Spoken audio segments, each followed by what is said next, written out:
the festive season, because the virus spreads through social interaction. So those two things, I think, complicated the matters, but I think they're trying their best. And then the emergence of the vaccine could also assist. Okay, so how are Ugandans performing and working in South Africa, especially managing with COVID-19, and what are some of the challenges that you find with our own Ugandans here who run to the mission for support, for help, for all the things? How is their status with COVID-19? The Ugandan community, we have a strong linkage, bond with them. There are many entrepreneurs in the main. There are some professionals who are, lecturers or working for government, but many of them are entrepreneurs, many of them, at various levels. Some are entrepreneurs as medical workers, doctors in the private practice, others are in small-scale business of various forms. In general, they're doing well. COVID had affected them earlier on. A number of them died, unfortunately. A number of them, the South African rate of cure was about 90%. Their recovery rate. The recovery rate. So a number of them recovered. They have got South Africa has got fairly good medical systems, so that must have helped them. But now I would imagine the new strain is affecting everybody badly.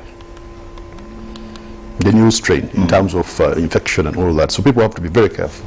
Okay. So because COVID is real, it's not imagined. COVID is real, and it can be a major challenge to one's health.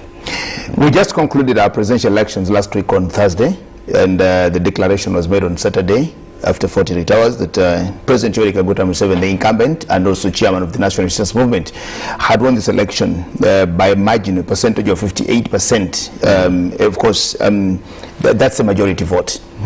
Now, but before we get into how the performance of the president and the party here was, but how is our international image in as far as organizing elections is concerned? Now, as opposed to all the other countries on the continent, we organize 4 elections in one. Many countries don't do what we do, but how are we portrayed out there, especially when it comes to this democratic process that we just went through?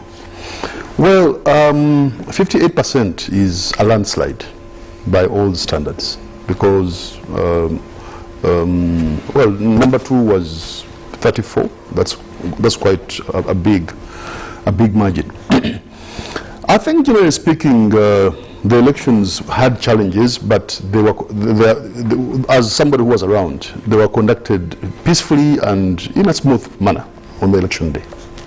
But I mean, how are we looked at everywhere? What's the percentage? Because when an election happens, like we just had one in Ghana, towards the end of last year. We had one in Tanzania towards the end of last year.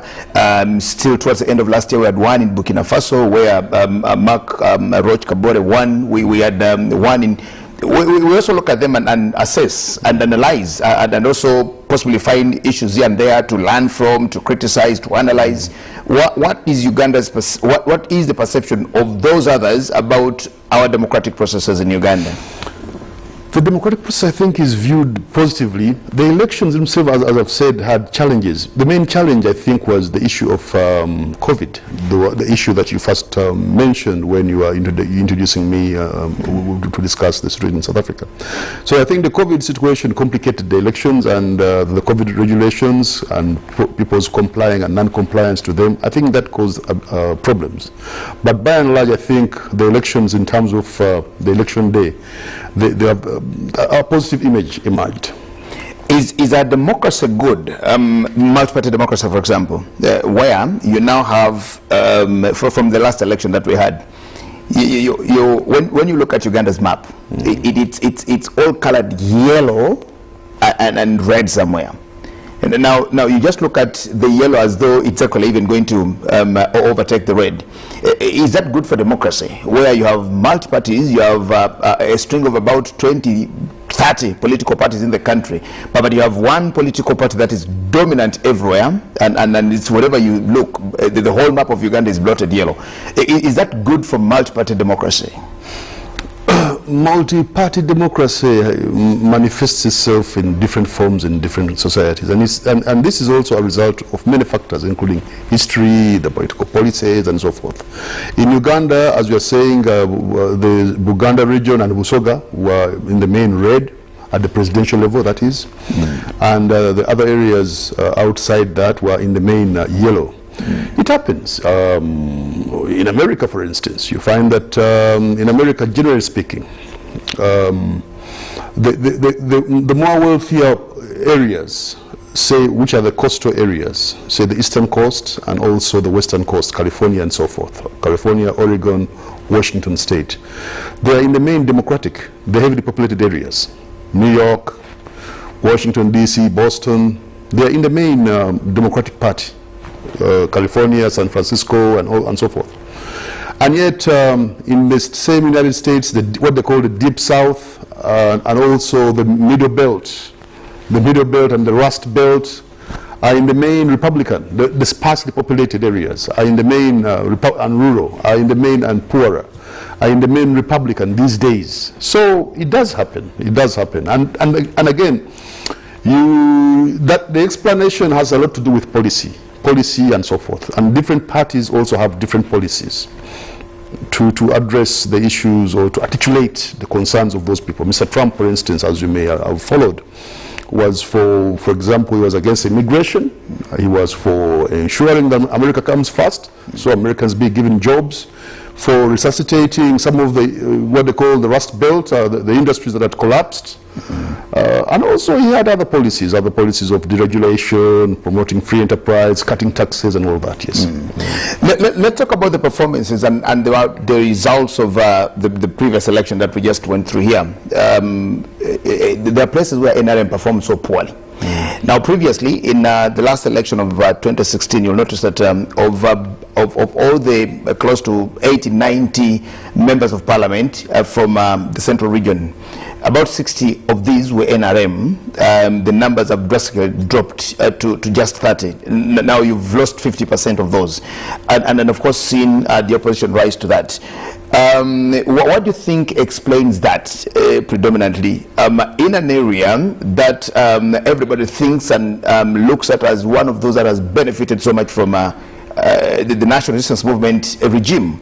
Busoga, for example, what do you think is causing this, and what do you think has actually brought on board again those other areas like the northern Acholi, Lango sub-region, those that were actually not voting for President Museveni since 1996?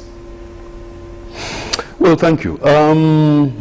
It's easy to brand or to explain this away by, say, pointing to ethnicity.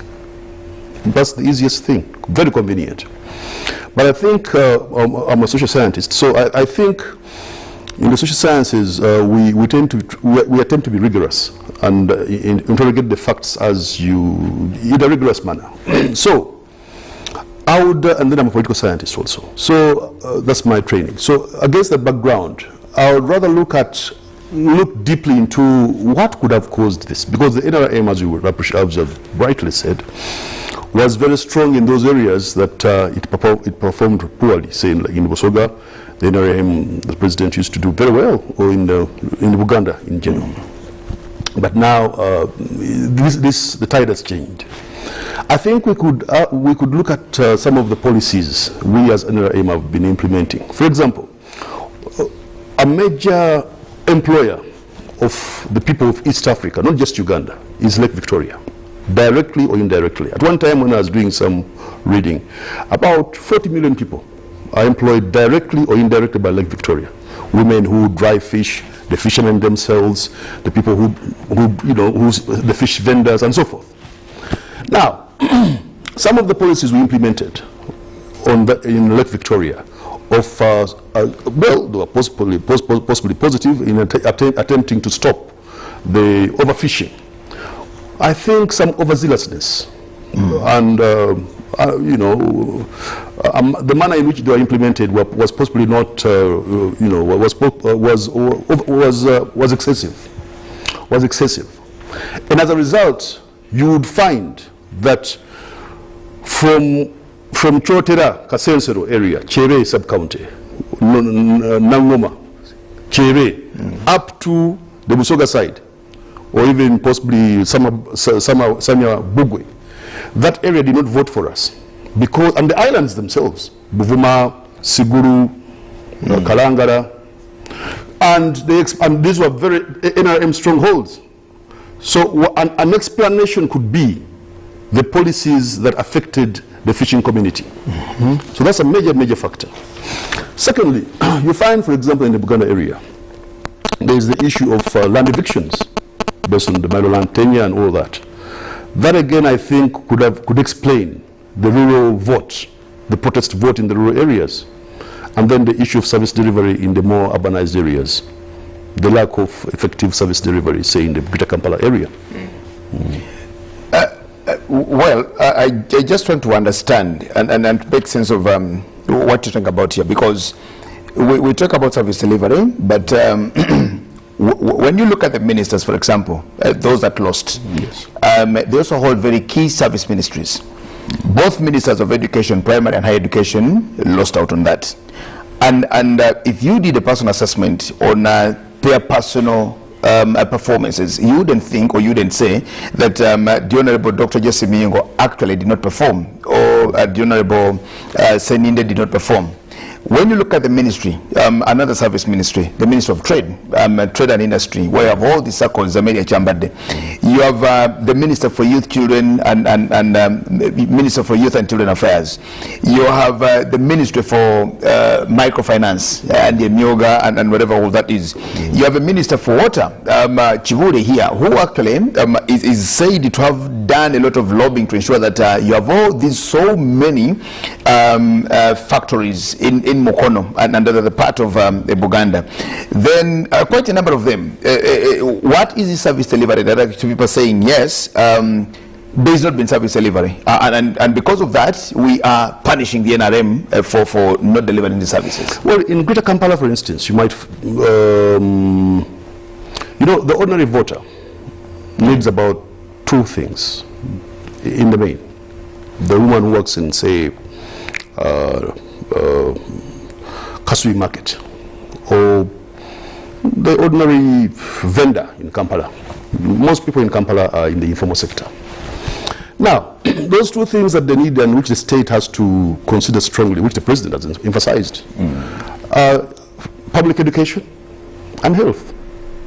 So the availability of, say, what in Uganda is referred to as grade 3, is it grade 3 clinic, health center 3, availability of health center 3, where possible health center 2, and health center 4.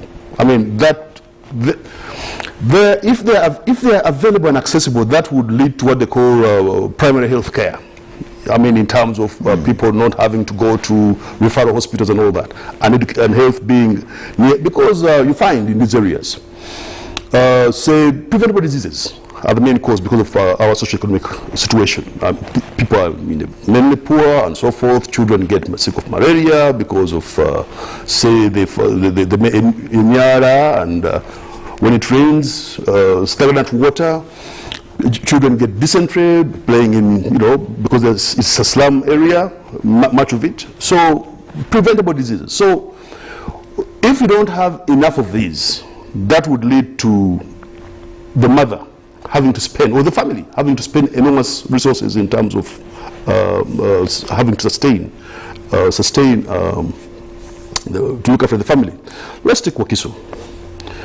The public hospital we have there is in Entebbe. Wakiso has about 3 million people. Now Entebbe is very inaccessible to most people. So if you're going to come from Boyogere to go to deliver in Wakiso in Entebbe, or you're coming from Maya or from Matuga.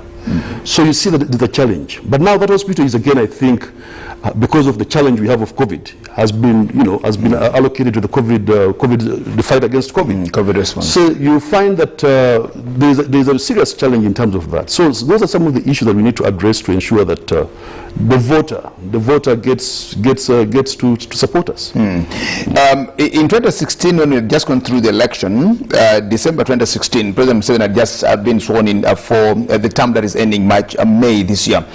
he commissioned a commission of inquiry into land matters in this country. Yes. And that commission worked for about 3 years almost.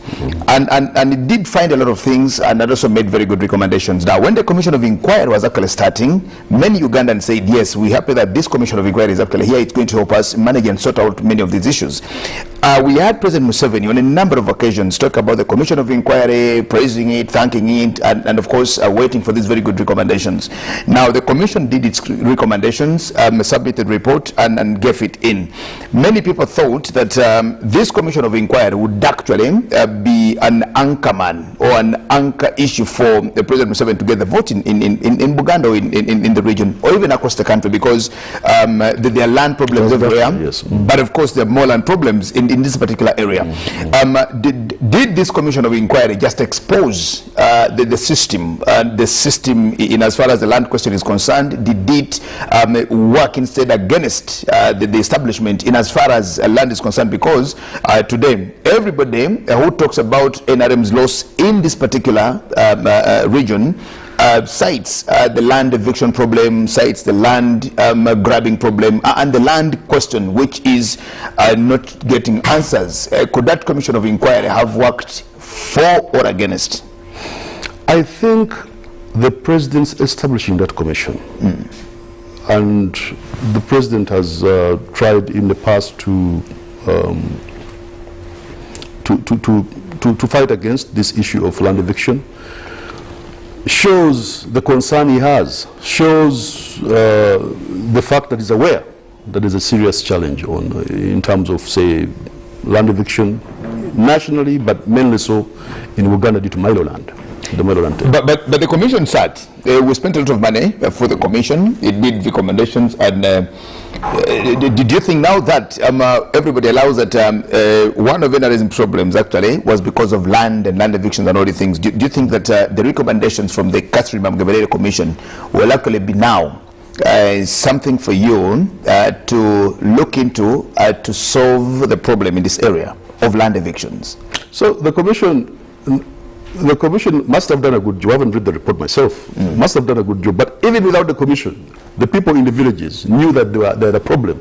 They didn't need, the voter did not need the commission to know that he has a challenge. Because if somebody comes and takes your land, you don't need to go and be sensitized by lobby justice. You see, if the voter comes, takes your land, or you're threatened every day that Mr. Jagenda, within 2 weeks, you are given a court order. You don't need to go to whatever. But that said, the intervention by the president was positive in the sense that it focused the national mind, especially the elite, on these factors of land eviction. Once again, a debate that actually was even in the CA. This debate is not new at all. It's a very old debate. The debate, one can even predate it to the 1927 Busula and Mbujolo in the colonial times, when it was resolved by the colonial people when they put up that law I've just mentioned, the Busula and Mbujolo of 1927. Now, in the CA, the land issue was again discussed, and one of the solutions by the founding fathers, if you have to, the crafters or the drafters of framers the Constitution, of the Constitution, was to create the land fund, the Uganda land fund, to address especially issues of colonial injustice based on land tenure, on the kind of land tenure, say like the Milo land tenure. And this land fund has been there has been in operation since the early 2000s. And it has assisted a lot in some areas, like say in Chibadi and in Ankole. It has assisted to resolve the Milo land tenure.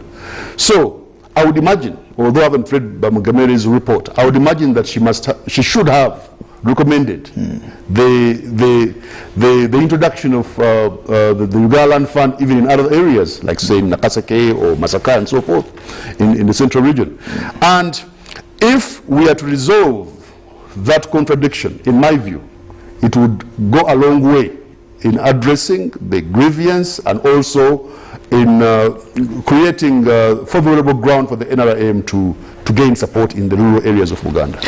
Looking at President Yoweri Kaguta Museveni's performance at the National Resistance Movement Party, you'll notice that President Museveni, even at 58.8%, but yet again, when you look at the individual votes, you'll notice that his performance came down a little compared to 2016, and then of course there are some votes. Actually, there was a drop in some votes, even with a win, in a way.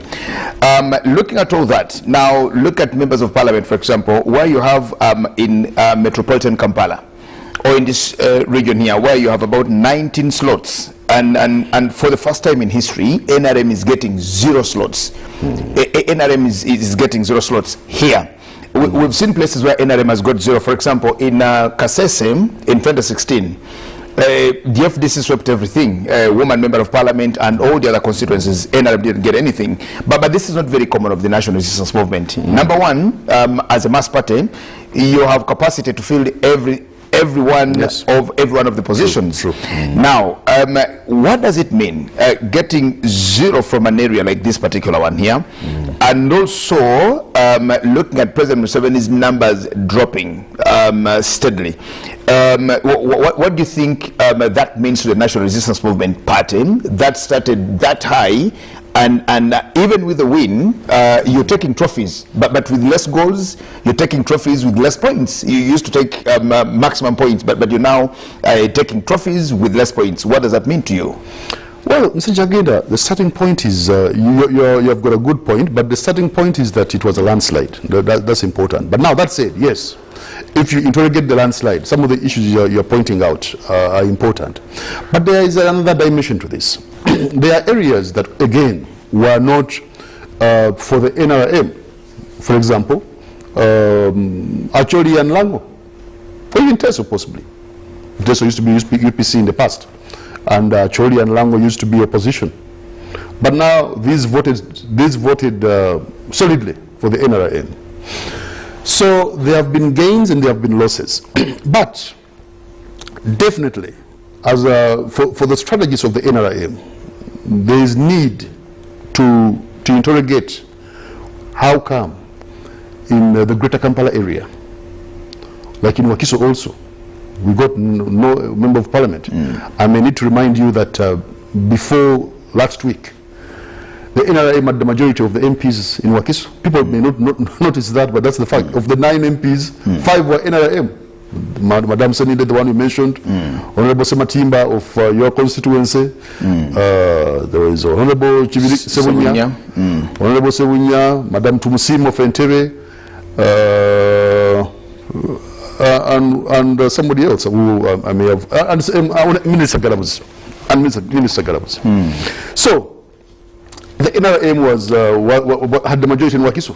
And by the way, before the 2016 elections, the NRM controlled the district council of Wakiso, and I would imagine it had the majority of the councillors in Kampala also. One of the problems that caused our loss in those elections was the manner in which elections were conducted on polling day, when votes and voting materials were brought late, and there was a protest vote in that area. And we lost in our districts, in the district in Wakiso. But this particular time? No, 2016. 2016. Yes, exactly. But before 2016, those elections in 2016, the NRM controlled the Wakiso District Council. But even then, we even had the chairman of the district, Ian Cheyune, and the reason as to why he lost was internal party bickering when our vice president had the former vice president. Yes, the former vice president and the chairman of the NRM in Wakiso unfortunately conflicted with Mr. Ian Cheyune, and that caused the leeway for the current chairman, Mr. Bwanika, to emerge as a winner.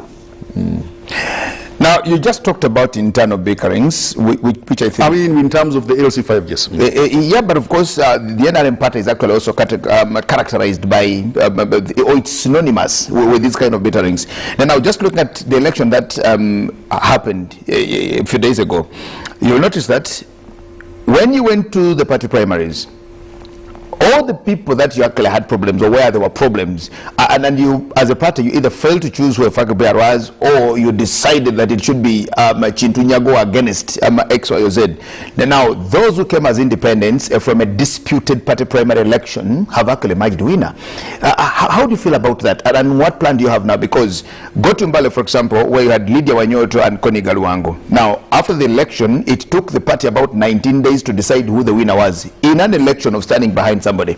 You would imagine that this election of Yabakama is actually the one that is hard to determine, because you need to verify and the DR forms and all the things. But in an election where Jagena comes and stands, Nyago stands, and people line behind you, then they are counted there and then. Everybody lives knowing that Jagena has got nobody here standing behind him, Nyago has got 100 people standing behind him. But it took them 19 days to resolve that impasse. And finally, they decided as a party that it shall be Lydia Wanyoto as a flag bearer. Now, at the end of the election, now the general election, Connie emerges winner. When you go to Rushenyi, where there was also that problem, where we had Minister Kutana and Kabasharira. Now it was also that problem. Kabasharira's supporters said go as an independent. Now against the party's position. At the end of the day, now Kabasharira emerges winner. When you go to I think where Elioda was, and quite a number of these, you'll notice that wherever you go to Nandutu's place in Elgon area, Agnes Nandutu, a fellow journalist, who also had issues with the party election, and then she won the election. Agnes Nandutu is coming to Parliament. Oh yes, exactly. And now these are all NRM leaning because they were disgruntled with the processes. What do you think NRM needs to do? Talk about it, because Nandutu would have been their outright win. Connie Galuango would be their outright win. Kabasharira should have been the same, and the others who also won as independents because of a disputed party primary election. Well, to start with, Agnes Nandutu has to be congratulated. She has played a very key role in terms of educating the country on electoral. You have been talking about, you asked me about democracy, about electoral democracy, especially parliamentary democracy, and how parliament operates. Yes, the responsibilities of the member of parliament. So she unlike many others, she should be in ideally positioned to. We're waiting to see her and then her performance. We pray for her that she actually performs, because she's been she's been doing all these mocks. Yeah, she's ideally suited to. She has a good understanding about her roles, and congratulations on her part. Now, I think I should give all parties, Mr. Jagenda, all parties worldwide have such internal contradictions, because politicians tend to be very egoistic and very ambitious people. Now, in Uganda, it's compounded by this factor is compounded by the history of independent. Is it called individual merit? When the movement system started, we started with a system called individual merit. That system remained entrenched in people's minds. To give the NRM some credit, I mean, they have got the challenges you have mentioned, but to give the leadership of the NRM some credit, they attempted to resolve these issues. For instance, they could have said that anybody who did not qualify in the primaries is no, we would not entertain such people, but they did not. And in many areas, they attempted even to reconcile these people. For example, the example of Naomi Kabasharira, I think the leadership attempted to intervene and resolve, and also encourage Kabasharira to go back to the masses. Then there is the issue which you didn't mention of Maugora between Mr. Sodo and Shaks Mserure. Yes, and Madame Shaks.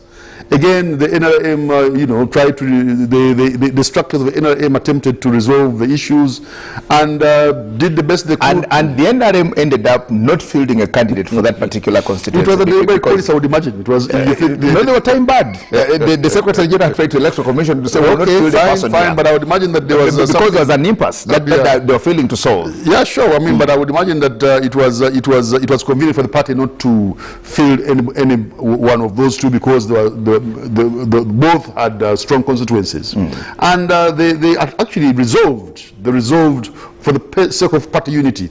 They resolved that contradiction outside the polls by one of the contestants pulling out. So, because due to such examples, one should give credit to the NRM leadership amidst the challenges you have mentioned.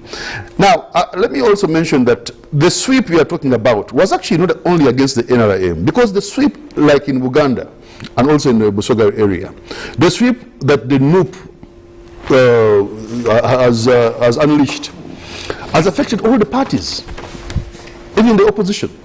Many opposition leaders have been, or members of parliament have been, because the NRM leaders were very conspicuous, to our ministers and so forth. That is why we are discussing them. But many of the opposition leaders were lost. Opposition leaders who did not join NUP lost, like say Honorable Kasivant as an example, amidst many others. So they lost. So it was not just about NRM itself.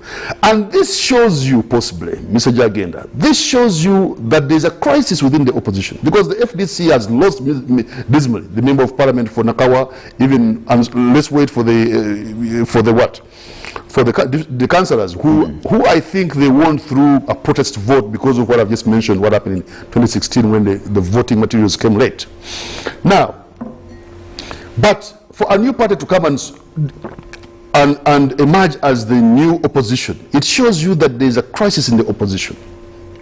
Well, because it seems people think that this new party can, because the opposition should have been the one to articulate the concerns of the people that the ruling party has not addressed. But it means that the opposition is lackluster, lacks what it requires. So there's even more than for the NRM, there's a much serious calamity for the FDC, for the established opposition in this area, the FDC and the DP, because the people have voted them out completely. Now, in terms of, say, the issue of Kampala you mentioned, I think this can be addressed by having, the NRM is fortunate in the sense that we won the national poll. Because we won the national poll, we are in government. Now, government is the tool, or the state, the government, is the tool that can be used to address the concerns of the people. And we have got experienced leaders who in the position to analyze and implement. So we need to address the concerns of these urban people. And as I've mentioned, some of the two key ones are availing public education, because education is extremely expensive, and availing public health. In addition to availing infrastructure, say roads in the greater Kampala area, that would boost the economy. And you know, this area is mainly of small-scale business people and the informal sector. So it boosts, for example, like the president commissioned the Busabala Road, and the Chitezi, and I think the Chira Matuga Road. Those are just two examples, but there are many other roads that possibly need to be tarmacked, like say the Sentema Road and many other roads inside there. To start with, it will reduce the traffic congestion, and I think Dr. Kisama Mugirama, may God rest his soul in peace, before he died, when he was the chairperson of the National Planning Authority, told us that we lose about 1 trillion shillings because of traffic jam in Kampala. 1 trillion or 2. That's a lot of money. The money you lose in the fuel, the time, and so forth. That's a lot of money. So if we fix the roads around Greater Kampala in Wakiso, say Natete, Buwaya, and so forth, all those roads, Kasenge, and so forth, then, and that trillion remains, trickles down or remains in the people's pockets, that would go a long way in boosting in the support of our government. And then also we should have policies that assist small businesses. Like, because one of the problems we are having in Uganda is the issue of access to loans. You know, no business can progress with it. In a market economy, you need loans. So many people have got their own SACCOs or Nigina, but banking is central. And the interest rate of those banks, I think, is killing. So you need to have a banking regime that is responsive to the small business people. Uganda is fortunate in one sense. It's fortunate that we have according to some studies, one of the most entrepreneurial society in the world. But unfortunately, because of the enabling environment or lack of it, you find most of these small businesses collapse. So the challenge of government should be to ensure that we incubate these small businesses, we support them, we nurture them, and that will go a long way to boost the economy, boost revenue, and boost our own legitimacy in government. You will notice that President Museveni's government has made a lot of progress in as far as infrastructure development is actually concerned. Now, when you move across the country, the roads that have been built, the bridges, and quite a number of these. Now these are not even debatable. They are here because we all see them. However, these are not translating into household incomes. These are not translating into money in people's pockets now. That's why a young man of Uganda today feels nothing to actually damage this road because they don't have money in their pockets, because they are sleeping hungry, because they're not, they can't afford the basics. What do you think needs to be done going forward now that another administration has been given a mandate to 2026? What needs to be done? Because you will talk about roads to reduce traffic jam, but you'll be talking to people who do not have cars to drive, and will say, so what? It's still Kintunyago who wants a road to drive on because it's you anyway who is bothered by traffic jam. What do you think needs to be done by your next administration now, the roads, going forward? Mr. Uganda, the roads that have been built may not immediately translate into money into the pockets of the people, say in Sebei or Karamoja, but or Gulu, or in western Uganda, say going to Eastern DRC and so forth. But it would translate eventually into money because roads lead to development. And also you would find that where these infrastructure roads have been built, the support has been high. That's where the NRM won, for instance. So one factor could be the roads. That's why areas in western Uganda, say in Kisoro and so forth, Kisoro was inaccessible many years ago, but now there's a good highway. So that would explain the support of the NRM. Now, the roads that lead to immediate money are the greater Kampala roads. You don't need to have a car to get this money. For example, Mr. Jagenda, if you're staying on Busabala Road, and that road is tarmacked, you would get money by, because if you ever visit Busabala Road now, you would find that Busabala Road is dusty, not because it's a madam road. It's dusty for two main reasons. One, it is overused because there's enormous traffic, unlike in many other roads outside Kampala, say in Chebe or Kabulamuliro. Secondly, they are not serviced. Because even madam roads, if they are regularly serviced and then they put their madam and it's graded, then you won't have dust. But the roads are used by heavy trucks carrying sand, trucks carrying these people who building materials, trucks carrying whatever it is, taxis and so forth. And as a result of it not being serviced, that's why there's dust in the roads of Wakiso. Now this dust leads to all kinds of illnesses. And that means that you need all the time to take your child to the hospital, or your wife. Or if not, if your wife is in the mother's union and she's going for service on Busabala Road or the road or Kitezi, Buambo Road, by the time she comes back, the Busuti has been dusted. So you need to wash it. That's money, water, money, and so forth. When you visit these people on those roads, even their ventilation, they have to put their newspapers to avoid to avoid dust going to their houses. Even when you wash your clothing, you can't put the clothing on the whatever, because you can't hang it out. the dust would.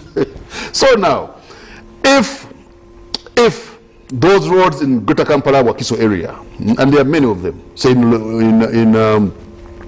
Nabuiru and so forth, if these roads are tarmacked, number one, they would promote businesses to emerge. Take the Busabala area. Even without a road, there are many tourist facilities there. Many. Mr. Kiza has a very good hotel facility. There is Lake Victoria Serena and so forth. Even without tarmac roads. Imagine what would happen if there's a tarmac road. It would definitely boost. Now, each of those facilities employs people. Not only that, each of those facilities pays revenue to the state. So if those roads are built, it would mean that those areas, it would boost the local economy, shops would emerge and other facilities, and also people would come less to Kampala because there will be services there. Another factor that could also assist to enable us to regain support is creating optimal local government units. For example, take Wakiso. Optimal? Yes, optimal. Now, Governor Wanika or Lord Mayor Wanika wants Wakiso to be a city. Now, if Wakiso is a city of 2.5 million people, my auntie say, for argument's sake, if she's staying in Maya, if she wants to go and see Lord Mayor Bwanika, it takes her 7 hours from Maya. In fact, somebody from Kalisizo would reach Maya before my auntie from Maya has reached Wakiso. Because the jam in Nsanji, the jam in Busega, the jam in Natete, the jam in Ndeba, the jam in Lubiji, the jam in Namungona, the jam in Wakiso. So by the time the old lady reaches Wakiso to meet Bwanika, to get Bwanika's stamp, they will tell her, Omkuru Yakavawan. And then she would have to come back another 7 hours. So to avoid that to ensure that services move closer to the people, we could create, for example, what we call Namugongo City, composed of Nangabo and Chira. Those are already 700,000 people. And then Machin the Sabagabo City, those are already 400,000 people. And that would ensure that those people, those citizens, get services within that locality rather than going to look for Bwanika. Every city or every administrative unit that you're putting up, or every local government unit becomes another slot for a public administration, which I think is also our biggest problem, that we spend a lot on public administration as opposed to even infrastructure or the development that we tend to get to. But because our time is running out, Ambassador Nyago here, finally, what do you think President Museveni needs to do in the coming 5 years to ensure that he wins the confidence and the support of those who actually looked at him this time and said, enough is enough between us and you? The old man is a very wise man. The victorious speech he gave was very enlightening, and it gave us the direction of what he intends to do, and we shall support him. Plus some of these few humble suggestions I've made, but the old man is very competent, and we shall support him in the endeavor to ensure that he will retain our power, legitimacy, and so will regain the support of the people in this area. Your final remarks to Ugandans? Well, the best thing is to ensure, thank you for the opportunity, but also it's important that we keep the peace and we engage in a democratic manner following the Constitution. In case we have got grievances, we should work hard. It does not help to act outside the Constitution. That will not help us at all. So, and as for the NRM, the leadership has been, seems to be very magnanimous. Yesterday, even Haji Gongo was on one of the stations, and he was pointing out that the NRM is going to serve everybody because we're all Ugandans. I think that's the way to go. Well, I want to thank you so much, Ambassador Chintu Nyago, our Deputy Head of Missions from South Africa, or in South Africa. Thank you so much for having allowed to join us here on Good Morning Uganda. Today, we will stop the debate here. Our time has actually been much spent. But I want to thank you so much. To just remind you that, one, there is COVID in Uganda, and from the records now, I think the death toll stands at 305 Ugandans who have succumbed to this deadly disease, COVID-19. And the numbers cumulatively are continuing to rise, even when we also have some good recoveries. But that does not mean that you should just behave the way you want to. Let's continue sanitizing, putting on masks, especially in public places. Let's avoid as much as we can social gatherings and social meetings, which are also a very good spot for the transmission of COVID-19. I'll just remind you that there is another election happening tomorrow. In Kampala, we are voting for the Lord Mayor and the councillors to the councils. No, that means get up in the morning. It's across the nation, it's across the country.